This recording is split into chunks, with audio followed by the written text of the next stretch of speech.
Hello, I'm Hilary and I'm here with another story.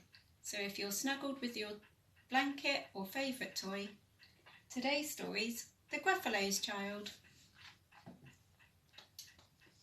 The Gruffalo said that no Gruffalo should ever set foot in the deep dark wood. Why not? Why not? Because if you do, the big bad mouse will be after you. I met him once, said the Gruffalo. I met him a long, long time ago. What does he look like? Tell us, Dad. Is he terribly big and terribly bad? I can't quite remember, the Gruffalo said. Then he thought for a minute and scratched his head. The big bad mouse is terribly strong. His scary tail is terribly long. His eyes are like pools of terrible fire, and his whiskers are tougher than wire. One snowy white, when Gruffalo snored, the Gruffalo's child was feeling bored. The Gruffalo's child was feeling brave, so she tiptoed out of the Gruffalo's cave.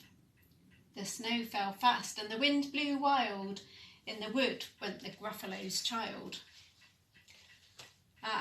Oh, a trail in the snow. Whose is this trail and where does it go? A tail poked out of a log pile house. Could this be the tail of the big bad mouse? Out slid the creature. His eyes were small, but he didn't have whiskers. No, none at all. You're not the mouse. Not I, said the snake. He's down by the lake eating Gruffalo cake. The snow fell fast and the wind blew wild. I'm not scared, said the Gruffalo's child. Ah, marks in the snow. Whose are these claw marks and where do they go? Two eyes gleamed out of the treetop house. Could these be the eyes of the big bad mouse? Down flew the creature. His tail was short. He didn't have whiskers of any sort. You're not the mouse. Too, not I. But he's somewhere nearby eating Gruffalo pie. The snow fell fast and the wind blew wild. I'm not scared, said the Gruffalo's child.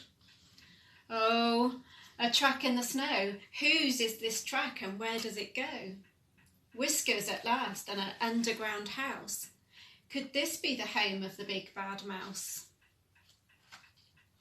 Out slunk the creature. His eyes weren't fiery. His tail wasn't scaly. His whiskers weren't wiry. You're not the mouse. Oh no, not me. He's under the tree drinking Gruffalo tea. It's all a trick, said the Gruffalo's child as she sat on a stump where the snow lay piled. I don't believe in the big bad mouse.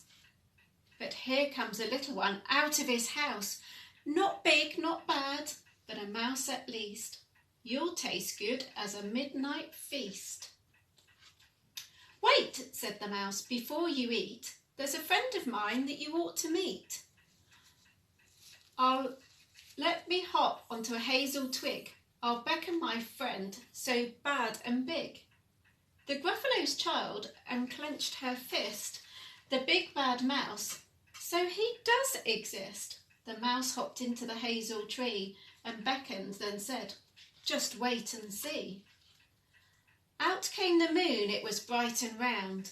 A terrible shadow fell out on the ground. Who is this creature so big, bad and strong? His tail and whiskers are terribly long.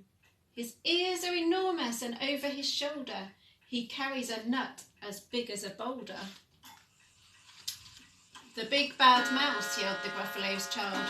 The mouse jumped down from the twig and smiled. Ah, prints in the snow. Whose are those footprints and where do they go? The footprints led to the Gruffalo's cave, where the Gruffalo's child was a little less brave. The Gruffalo's child was a little less bored. And the Gruffalo snored and snored and snored. I hope you enjoyed the story today. I'll be back soon with another one. Bye.